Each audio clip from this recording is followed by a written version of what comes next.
Nabulabog po ang isang barangay sa lalawigan ng Nueva Vizcaya dahil sa kwentong may nakikita umano doon na aswang. Pero sabi ng mga otoridad, posibleng katang-isip lang daw yun ng mga umano ay nakakita. Panuorin natin itong pagtutok na ito ni Joseph Morong.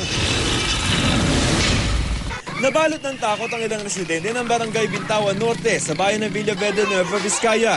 Kumalat kasi ang kwentong nakakita umano ng aswang ang isang security guard. Nakita raw niya ang isang babaeng umano'y putol ang katawan at nakadapo sa bubong ng kanyang bahay. Ang naturang security guard naglagay na ng bawang sa pintuan at mga bintana ng kanyang bahay. Ginawa na rin daw ito ng ilang kapitbahay maging ng ilang mag-aaral. Bakit ka nagtatago ng bawang sa kwarto? Hindi po kami aswang. Ang mga kwentong aswang tulad ng mga nilalang sa telepantasyang aso ni San Roque ay bahagi na ng kulturang Pilipino. Bagaman walang solidong pruweba sa saling-saling mga kwento, pangontra raw sa aswang ang bawang.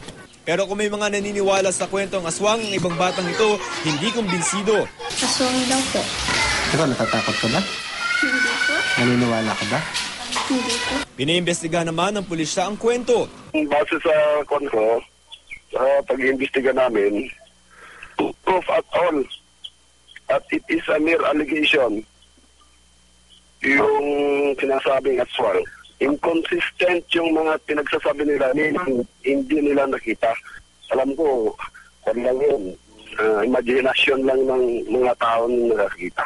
Ayon naman sa isang psychologist, posibleng ganoon ang kwento ng gwardiya na kanyang nakita dala ng sobrang pagod at puyat.